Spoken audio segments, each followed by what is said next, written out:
What's up, everyone? Hope everyone's been having a good evening. I've been pretty bored this evening, so I'm streaming now. What's everyone been up to? Um, what I've been up to, of course, Andor just ended. Did I do a stream covering my thoughts on that? I don't remember, but Andor was great. It's a great show. Um, I don't really know what else I can say about it. It's great. I think a lot of the discourse surrounding it is kind of stupid. To be honest with you, just some of the things people are saying about it. Um, but I loved it. I thought it was pretty good. So it was so good that it actually convinced me to buy a new canon novel, Catalyst by James Luceno. Um, I know this was sort of like the original prequel to Rogue One. I mean, it takes place. It focuses more on the Krennic slash Urso, Galen Urso side of things, while obviously Andor focused on more of the Mon Mothma side of things, Cassian Andor side of things, I guess. Obviously, but yeah. So I can't wait to read that. It'll be a while though before I read it. I don't know when I'm gonna read it, but it'll be a while for before I read that. But I bought that. Um, and then I plan on buying the Mon Mothma novel that came out a couple of months ago, Reign of the Empire. I think Alexander Freed was actually asked about this, but that um, novel was made with Andor fans in mind. It was sort of made for Andor fans, so it's kind of like an unofficial spin-off of Andor. Um, so I'm actually excited.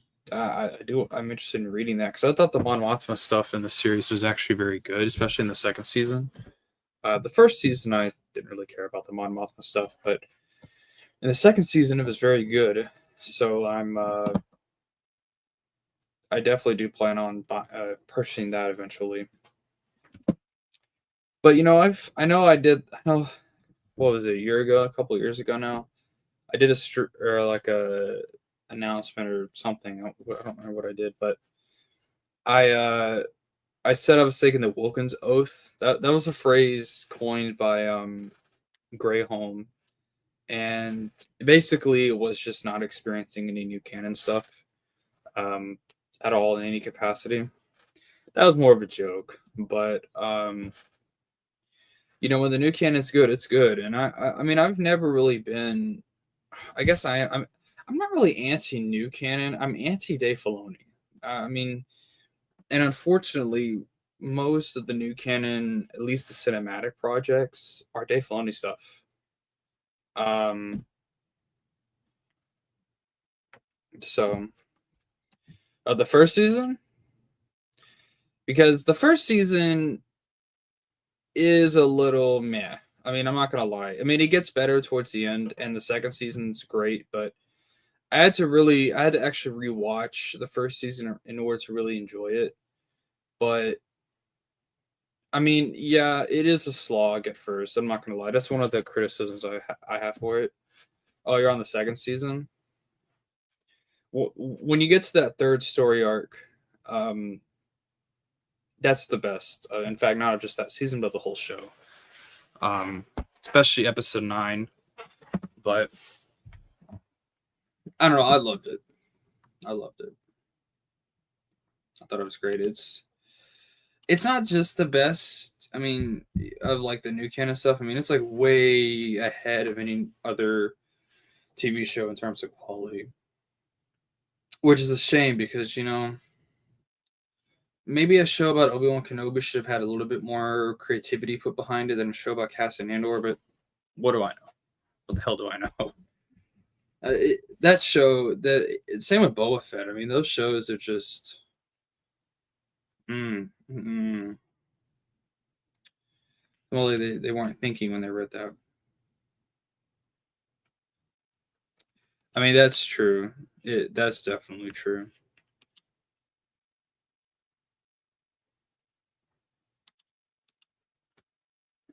But I mean, I loved it. I loved it. So, but I don't mind reading or reading or watching new canon if it's good. I mean, obviously, if it's bad, I wouldn't mind. So, but I'm glad you're somewhat enjoying it, Scott.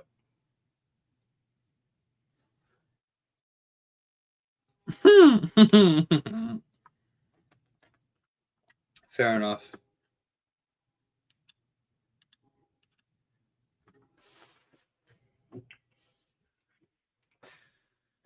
So, I mean, yeah, it's not exactly hard to be better than all the other shows. But I mean, this isn't just better. I mean, it's like far better. It's like night and day. So, like like Skeleton Crew, that was better than everything else that they did. But that's all because Skeleton Crew just wasn't that bad. I mean, it was you know, but it wasn't. That's the only reason why it's better is because it's and everything else is just terrible. So I mean, it was not a high bar. So and even then, I kind of forgot Skeleton Crew existed, to be honest with you. But anyway, when did that come out? It came out last year, right? See, I think what I hated about that show was it was supposed to be a tie-in to the Mandalorian stuff, but it wasn't. The only character I think was in it was that Nikto that was in the third season of Mando, who no one cares about. I care so much about him, I forgot his name. What was his name? I don't remember his damn name, but that's the only tie-in it had to the Mando media, which I thought was really lame. But anyway, that show was fine. It was okay, and it was definitely better. But that's just a shame. Like, how are you gonna have a show like that be better than Obi-Wan Kenobi show, or a Boba Fett show, or a show about Mandalorians, or a show about the Jedi Order prior to the Phantom Menace? I mean, how are you gonna have a show like that be better? Who knows? Who knows?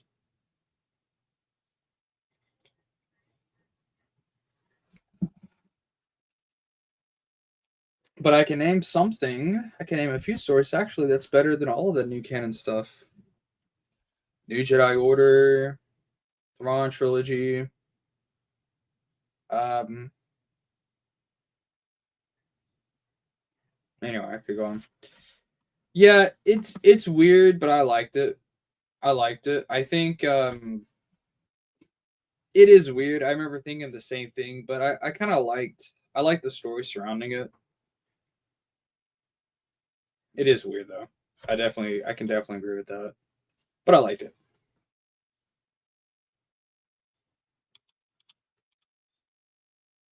Are you saying I look like Torben?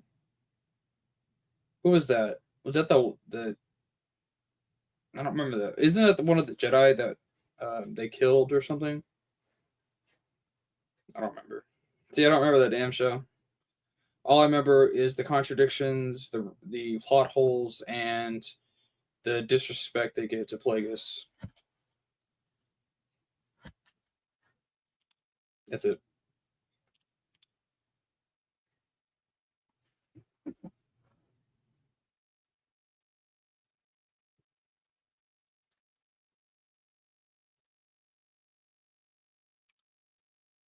Fat TIE fighter mechanics.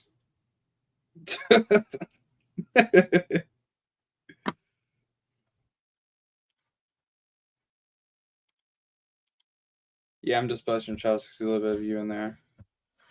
Yeah, yeah. Wasn't it that one of the masters that killed? What did they kill? See, I don't remember. I don't remember that show. I just don't. I forget it exists, which I would rather forget it existing than have to keep thinking about it. Well, it is a mechanic.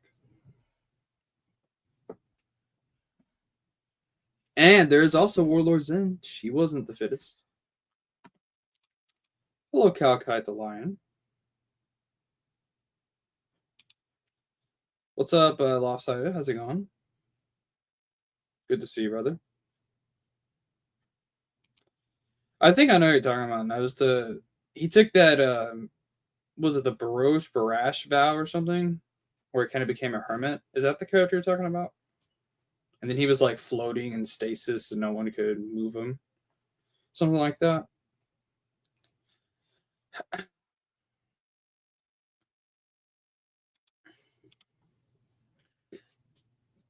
Yeah, okay. Yeah, I know what you're talking about now.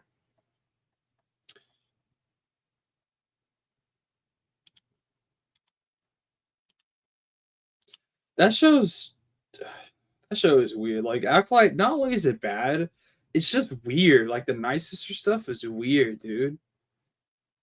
The power of one, the power of two, the power of many. I remember that. I remember that scene. That you think, Scott? You think the Mon Mothma thing is weird? Watch that. That's weird. It's also just really bad.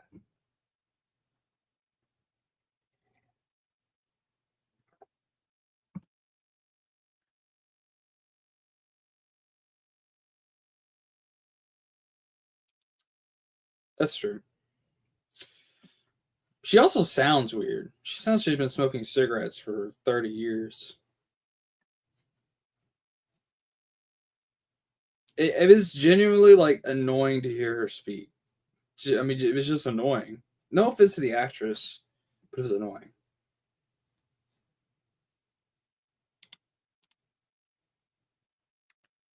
Now, I did think that Dedra Miro was a really, really interesting character. I'd like to read more about her, or you know, maybe they can do. I don't think they'll do us. I mean, they can't really do us, you know, a third season of Andor, but I think they could do a spinoff of Andor focusing on, um, like maybe the Andor, like maybe like a Vel series, like doing a series based on Vel. I think that would be interesting. Like, and have it take place like during, like in between, maybe a New Hope and Empire. That'd be cool. And then they can kind of, well, I don't want to spoil anything for Scott, but they can follow up with a lot of the, you know, the Andor characters that did survive. So I think that would be cool. Wouldn't that be cool? I think I would be interested in that. Like, I mean, there's a lot of, again, I'm not trying to, I don't really want to spoil anything for Scott. I don't think he'd care anyway. But there's a lot of there's a lot of loose ends I think that they could explore later.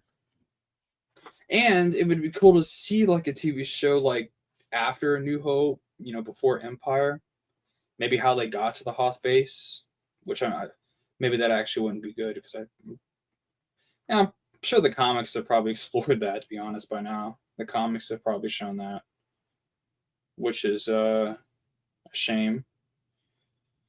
Well, not that it matters. New Ken don't care about continuity. Rogue 2 Electric Boogaloo.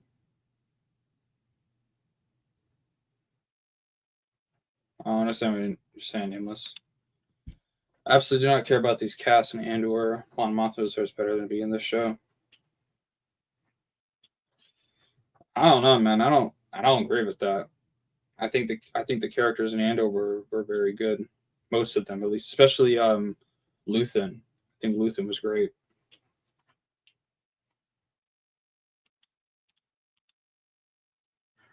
Be nice to actually learn more about Luthen's backstory. I'd be interested in that. I just liked him as a character. He's a very Saw Gerrera kind of character. So not in the same way, but in sort of the same like in concept. They're both very extreme when it comes to rebellion, which is why the Rebel Alliance doesn't really like them. So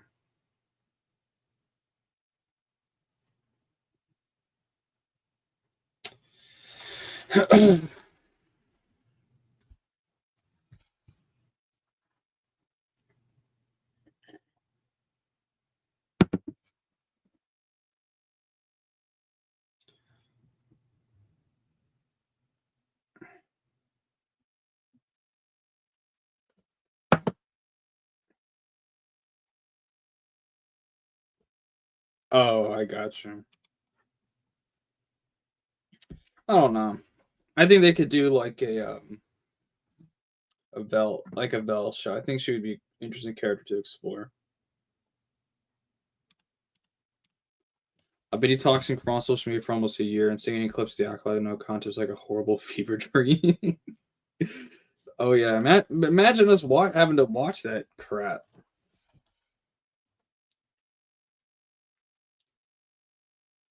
It's just like people like will actually sit down and defend that, and I don't know why. I mean, you're defending slop. I mean the whole reason why I'm convinced at this point why that show was created is so so Disney could say, hey, look, we have a Star Wars show created by a gay woman, starring a gay black woman. I mean, it's like there's nothing wrong with any of that in the sense of like gay people making or starring in Star Wars, but just seemed like to me the only reason why they made that show is for that reason. Because I'm gonna tell you what, Leslie Headland, I mean, she made a terrible show. So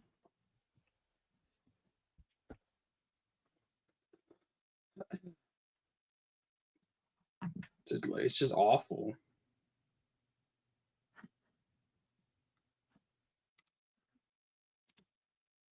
I mean that show makes Crystal Star look like Lord of the Rings. It makes Crystal Star look like Lord of the Rings, dude. I mean that's how bad that show is. Though some people would argue Crystal Star is on Lord of the Rings level. Hey,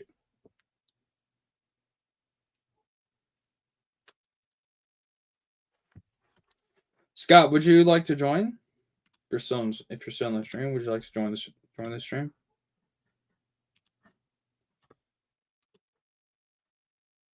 Let me find you.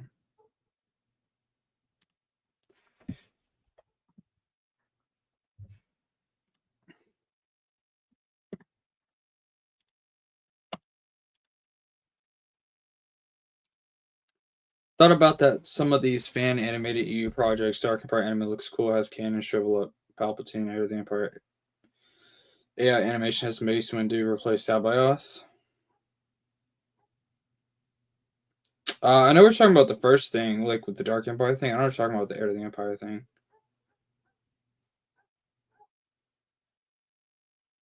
I have to look that up.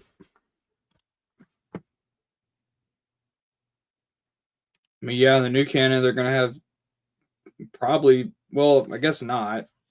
The whole theory was that Ezra Bridger was going to be your Jorah Sabayoth, like Sabayoth like figure, but that's not going to happen.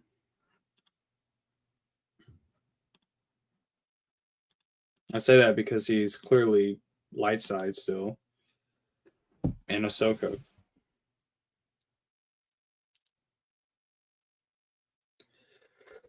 The man himself, Scott Johnson. What's up, man? Yo, can't stay on for too long. How you doing, Lance? Oh, I'm doing pretty good, brother. I'm glad you're kind of enjoying Andor. Not really, but kind of. I didn't say I was enjoying it. I said I was watching it, but It was they're long, man. They're an hour each. I don't remember the first. You cut out, Scott. You don't remember what? I don't remember season 1 being an hour-long episode. Yeah, I like that though because it feels like some of the other shows. It feels like the episodes are too short. Well, it makes it hard to get through the second season. I'm only through the fourth episode, not even the fourth episode. How many are there? Are they all out now? I didn't. Yeah, they're all out. There's 12, just like the first season. Mm. Yeah, they're all out. I don't like because they were released 3 episodes apart, like or each, I should say. So that meant there was only like 4 weeks where they were releasing Andor stuff, and it was really annoying. I wish they did just 1 episode a week, but Yeah, what do I know? I mean, I guess it makes sense if you're only going to subscribe for a month. You can see all the episodes just in one payment, 1 month installment, right? I guess, yeah. But it's just, I mean, it made it, I guess, a little bit more fulfilling because each, every third episode is the beginning of a new story arc. So it's like they release, basically a story arc at a time. So I don't know. I feel like there's a lot of filler though too. Like nothing really happens in the first episode. I mean, they jump around from plot to plot. Like it's the Mon Mothma one, and then you have the ISB subplot, and then you have Cyril and Dedra, which is kind of separate than the ISB plot. And then you have the rebels on that farming planet. But I assume those all wrap together in the later episodes, but it's kind of slow going for the first. Yeah, 3 or 4. they're all loosely. I mean, I don't want to say they're all connected, but they all tell one overarching narrative. But everybody was talking about how the Imperial forced himself on that lady, Bix. Yeah, and I watched that scene, and she just brutally kills him. Yeah, I mean, like his whole squad. That's why the controversy surrounding it is just ridiculous because people were complaining about something that didn't even happen. Well, it was attempted, but like it didn't even happen. She successfully fought him off. She says, "Oh, he tried to, I'm not going to get your stream flag thing, she tried to grape her." But did he though? I thought he kind of touched her. I wouldn't go that far. And then she like hits him in the head with a wrench, shoots his team member, like the Imperials there. I don't know. That seemed like a kind of a brutal response. I don't know if that was proportional. I'm just saying. Well, I think it was. But either way, I mean, like if you're like in that fight or flight response, I mean, she fought for sure. Yeah, but you have to kill his whole team there. Like they weren't responsible for that. Well, they were gonna kill her. Oh, were they? It was probably they gonna arrest her? Well, either way, they probably were gonna kill her because he had killed their leader. They probably had intel that she was a rebel. To be honest, I mean, that too probably. I'm not trying to second guess the morals in the show. I mean, it's all a fictional TV show, but I'm just saying the response online to that was like, "Oh, well, they shouldn't have had that in a Star Wars show." Blah blah blah. It seemed like the people saying that didn't actually watch the show. Yep, that's the thing. Like Star Wars Theory, he was like, "Well, if you're gonna do a grape scene, you do it off screen." It's like, bro, they didn't grape. He didn't grape her. That's the problem. No. That's the problem with that argument. Is like that didn't happen. So what are they going to show off screen? Not even close. Yeah. Stupid, man. Well, it's everybody inflating what happened for views. Like they have to talk about something, and there's nothing really to talk about in the first 3 episodes. It's pretty boring. It's not terrible. And like I said, I guess credit to them for not making a terrible TV show for once. But it's not good either. I saw Star Wars Theory, or I saw someone on his comment section saying Yeah, since Andor is actually good, he can't complain about it, so he has to not do any streams on it. Because I don't know if you know this, but because of those 3 episodes, he stopped watching the series. Like that's apparently how much he hated it. But it's ironic because then he'll just keep watching The Acolyte, which not only is a bad story, but destroys so much lore in Star Wars. And he just kept watching it. At least with this doesn't destroy any lore. I mean, he may not have thought it was boring or whatever, but it didn't destroy any lore. So it's like, Heaven forbid that they destroy the lore of the new canon.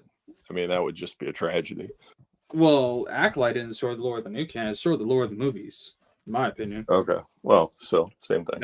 Or at least that's how Theory felt. At least, Yeah. It's like, okay, you'll keep watching that show, but you won't watch Andor anymore just because of a scene that didn't even happen.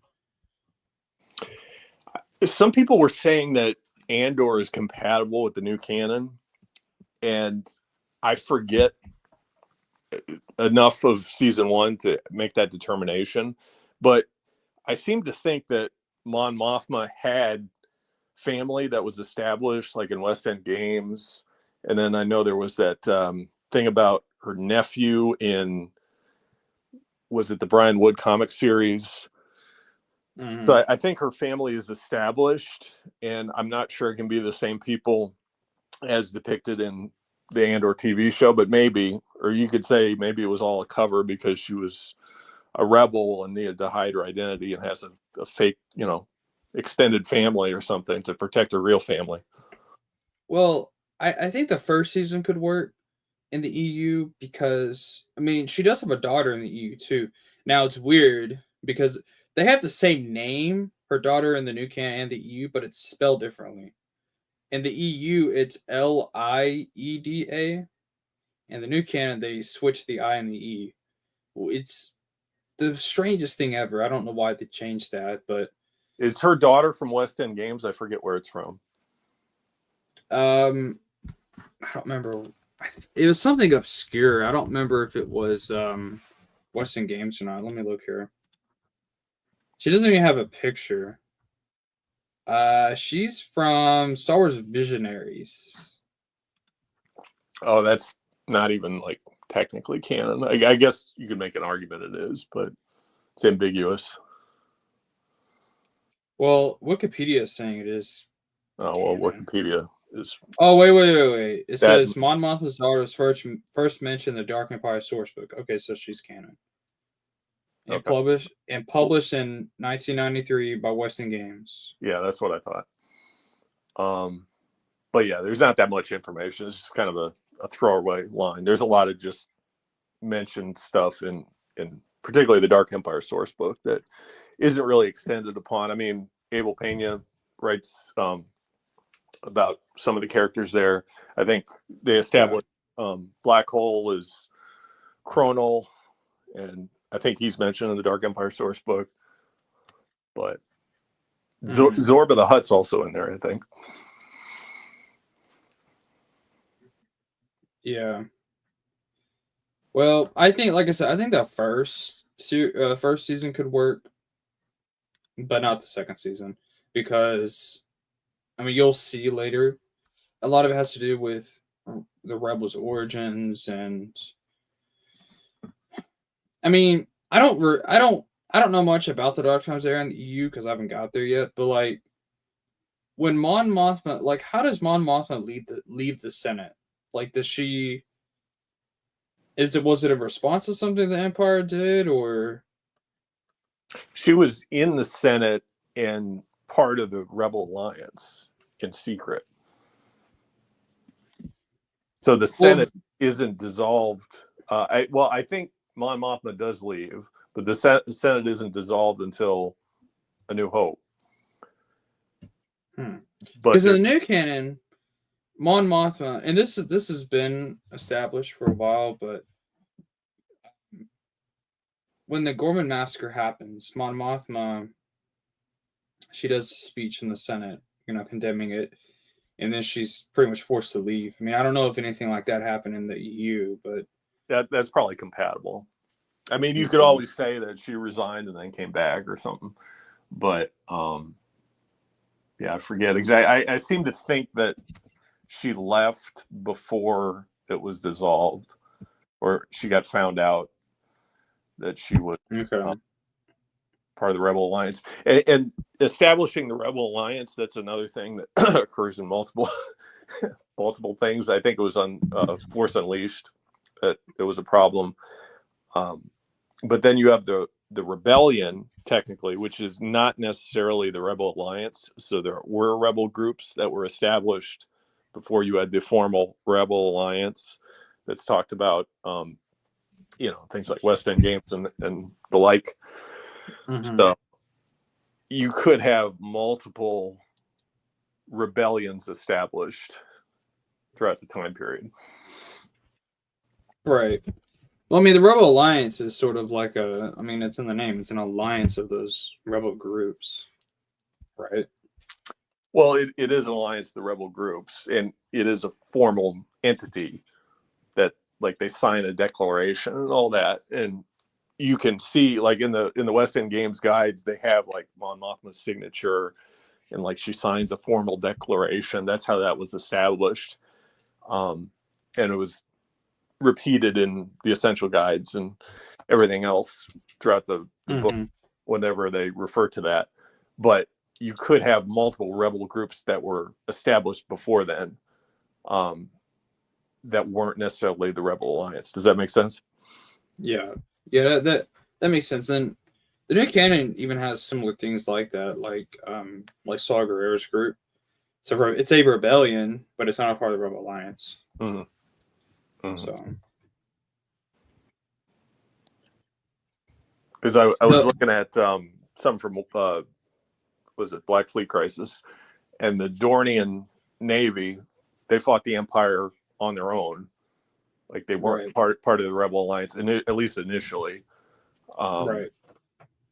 So that's another rebel group that you could say was out there that maybe could have had alliances with other groups. Who knows? Yep.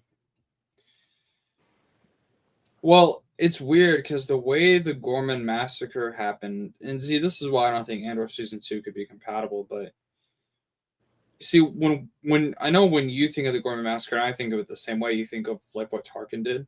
Yeah, Tarkin landed his ship on a group of protesters. Right.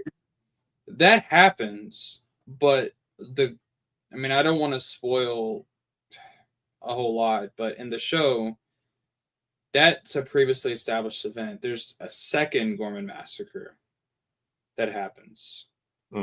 So, because the original Gorman massacre that happened early, like that happened like a couple of years after Revenge of the Sith. This second Gorman massacre, of course, happens a couple of years before A New Hope. So, there's two of them in the new canon. It's kind of weird. Yeah. But so I know, because I'm sure you've heard about the Gorman massacre being in it. It's a different Gorman massacre.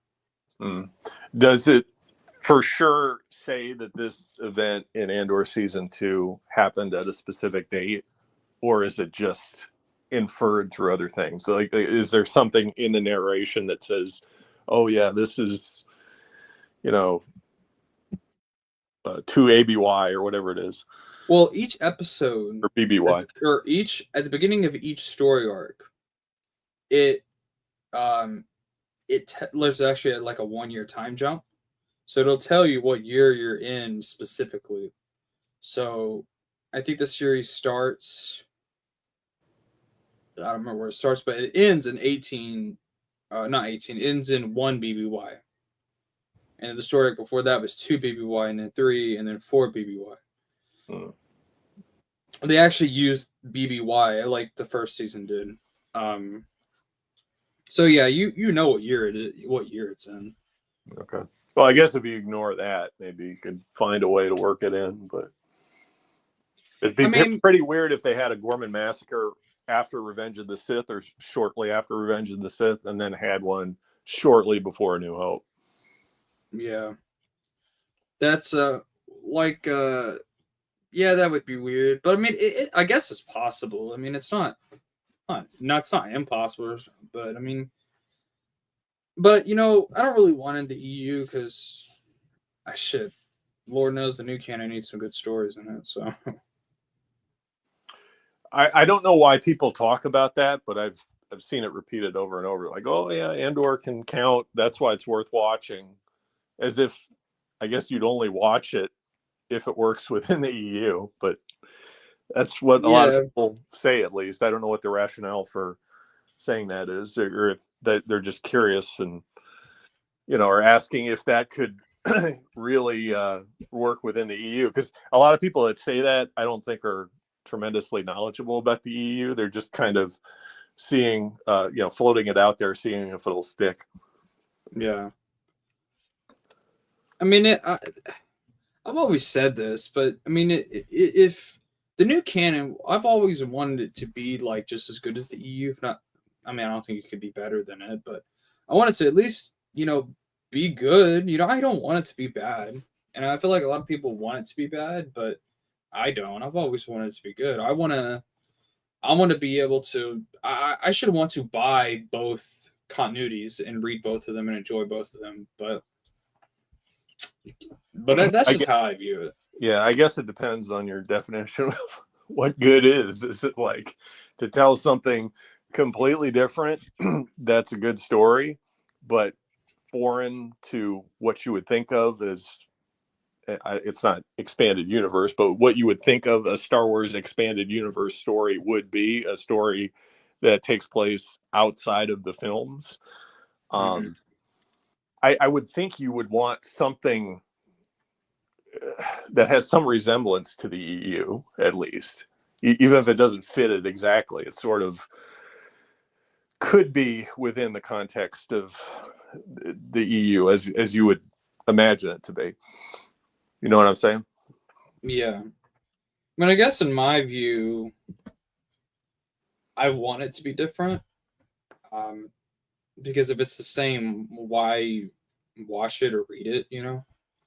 Um, if when I can just read the EU at that point.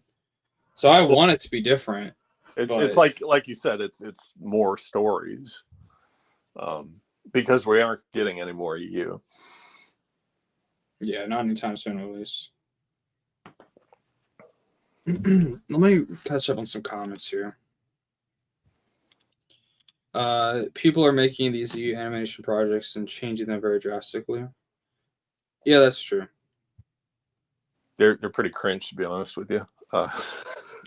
That's definitely Somebody true. showed me that anime. They're all kind of anime looking with the way they draw the characters. Mm-hmm.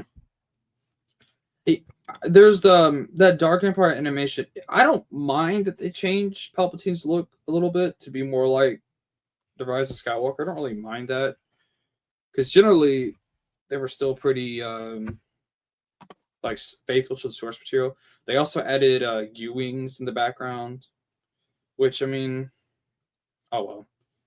But other than that, I mean, the animation was still very good. I'm wondering if just they used an AI program and the AI program just came up with the Star Wars ships and it happened to be a U-wing, and then it just added that in because that's what the AI Yeah, told it to do. maybe. I'm trying But to think about how absurd. Well, go ahead, Scott. in terms of what you would want from a fan animation project, I wouldn't necessarily do Dark Empire. I know Dark Empire is recognizable, but why not do something original? Like, why not do not original and like something completely new, but why not do an animated Crystal Star or something that people haven't seen a million times? Like, we have the audio dramas for Dark Empire, we have comic books, we have motion comics. It's, I don't know, I'm kind of tired of that. Same with Shadows of the Empire. Like, there's too much done on that already. Yeah, yeah, an animated Crystal Star would be great. Somebody get on that. Let's read this. I try to think about how absurd so it can be. Yes, that show is terrible. Book of Boba Fett would be my number one Disney slot fest. For me, it was Obi-Wan Kenobi. That show like made me want to rip my laptop in half. I couldn't stand the whiny little girl. Fair enough. People forgot that Andor Telling was a Obi-Wan prequel what to to do Rogue One. all throughout the show. Yeah. People forgot that Andor was a prequel to Rogue One, but if that is the case, what's the difference? What's the difference between what? Andor and Rogue One? Rogue One's better. There you go. Rogue One is better. Riverland says Luke some of the modern day canons he didn't hold Waterstone. That's true. Cannot outdo the old canon, not even the bad ones that still have its place. Yeah. I think you can outdo the bad stories in the EU.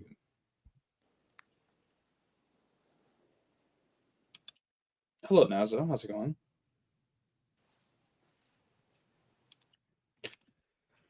Well, I think you'll once you get to the later episodes, Scott. I mean, what'd you think of the first season overall? I like the ISB angle the best. I thought it was interesting how they were building, I guess, Death Star components in that slave driving machine factory that the guy was in Britain. Or Andor was. So that was kind of neat. I think they took it a little bit too seriously. I know they tried to make it dramatic, but it seemed overly dramatic in some parts of it. But they put some creativity into it, at least. Right. That's exactly what I've said. Is it actually feels like they kind of thought about what they were going to do. Like they actually sat down and was like, "Hey, what are we going to do?" And they actually like put some thought into it and time into like actually writing the story. It's original ideas rather than, wouldn't it be cool if Obi-Wan fought Darth Vader again? Yeah, how creative. Yeah, that's definitely true.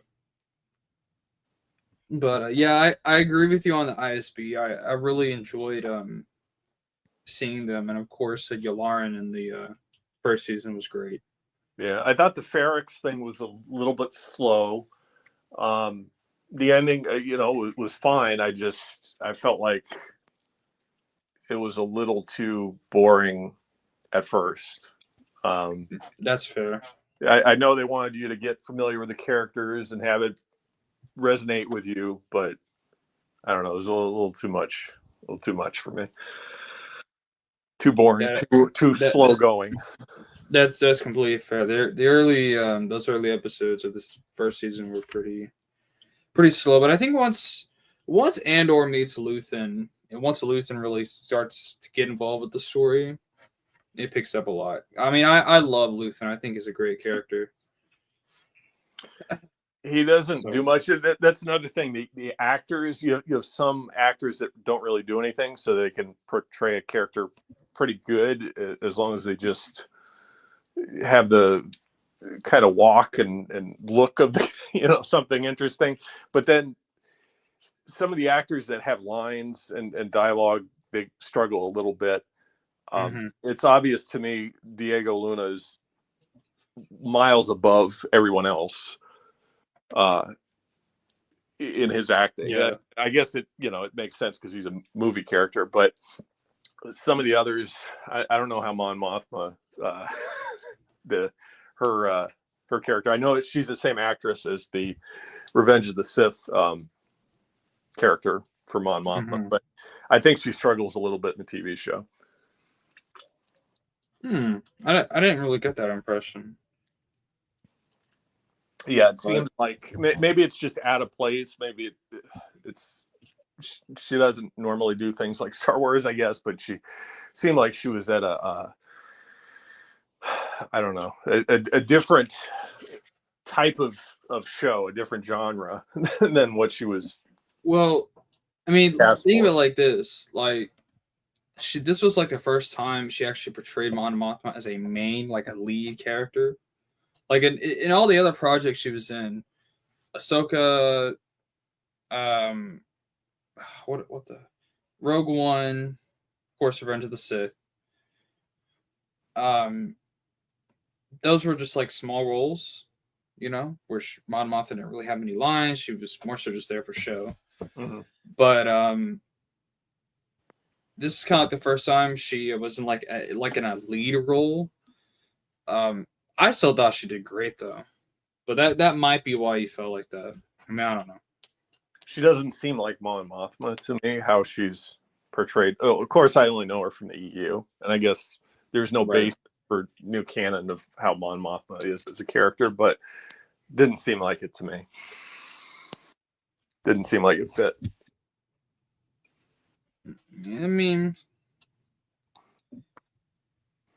I don't know. I liked it. She's actually probably my favorite part of the damn Mon show. Mothma That's was why I'm like, always, I don't know.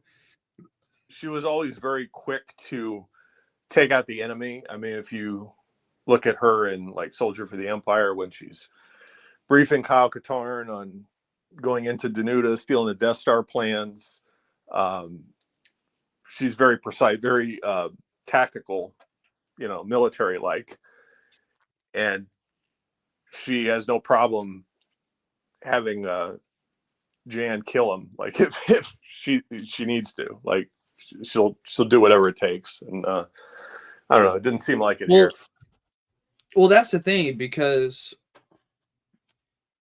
this version of Mothma, I think what Gilbert was trying to do was he was trying to show how Mothma, because this show is portraying her as she didn't want a violent rebellion, but by the end of the show, I think Gilroy was wanting her to be like, okay, we have to have a violent rebellion. So I don't know if that's how she is in the EU, but she's very violent, so much so that Garmbella Bliss leaves the rebellion because he thinks Mon Mothma is such a threat. He thinks that Mon Mothma could be just as bad as Palpatine. Well, are we talking about like early Mon Mothma, like while she's still in the Senate, or like post A New Hope Mon Mothma? Because I mean, I would argue there's a difference there. Well, he leaves and he makes that decision before A New Hope, so that's kind of the same way. But he stays away until the Thrawn trilogy, right? So it's the first, I don't know, what is that, 10 years or so? Honestly, I mean, I don't even know if I like that. I don't like the idea of Mon Mothma being violent, at least not at first. She seemed like it in all the video games where she was in. We used to, like, me and my brother would make fun of her because whenever she'd appear in the video games, she'd want to kill somebody. That's interesting. Because she's, at least, I mean, she's very different. I mean, from what I remember of like post Jedi Mon Mothma, like New Republic era Mon Mothma, I mean, that does not seem consistent. So I know it was Dark Empire, and I think in Jedi Knight as well, because she's in like Jedi Outcast or something. She's always pretty brutal, pretty not somebody you'd want to mess with because she'll take you out. Yep. That's another thing. Luthen Rael is just a Garmbella Bliss derivative, and somehow gets the credit for building rebellion, even though it was Bail Dang Organa. Well, I don't think that was what the show was trying to imply, at least at the end, because I know what this person's referencing. Luthen was just essential. He was not he wasn't like, he didn't do it alone, but I mean, a lot of what he did, especially with like Mon Mothma, like saving her, after her speech during the Gorman Massacre, or over the Gorman Massacre, I mean, that's got to mean something. But yeah, it was Bail Organa. Bail Organa was the one who found Yavin, who put the Yavin base together, and but it wasn't just him either. It was also Mon Mothma, because it was her speech in Rebels that united the Empire, or not the Empire, the Alliance. So is Jimmy Smits in the show? Is Bail Organa in the later episodes? Bail is in it, but he's not played by Jimmy Smits, no. But the actor who played him, what was his name? Benjamin something. He did a great job, I felt. Okay, so he's at least recognizable. You recognize him. He did not seem. It wasn't like you did not know it was Bale. He looks like Jimmy Smits, and he's a very good actor. Whoever it was, Benjamin something. Man, what was his name? Benjamin. His last name started with a B. But he was a good actor. Okay. I think as long as I know him when I see him. the reason why, well, when you first see him, you're not gonna recognize him as Bale, but Mon Mothma's gonna be like, "Oh, Bale, how's it going?" You know, then you're like, "Oh, it's Bale." What was his name? Benjamin Bratt. I don't know if you've ever heard of him. No. Let me show you.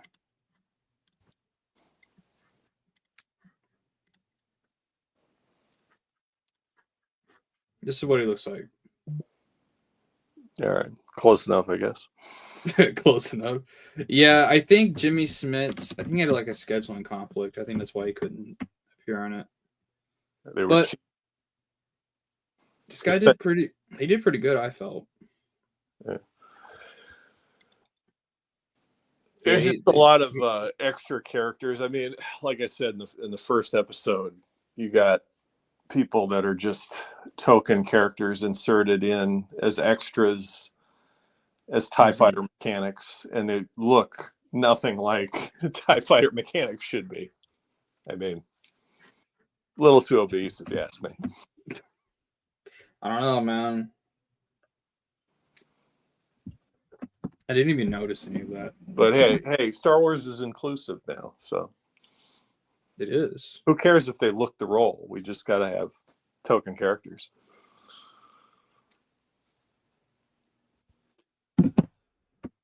Well, I think you'll at least somewhat enjoy some of the later episodes. I loved them, so. Anyway, I'm gonna go ahead and end the stream.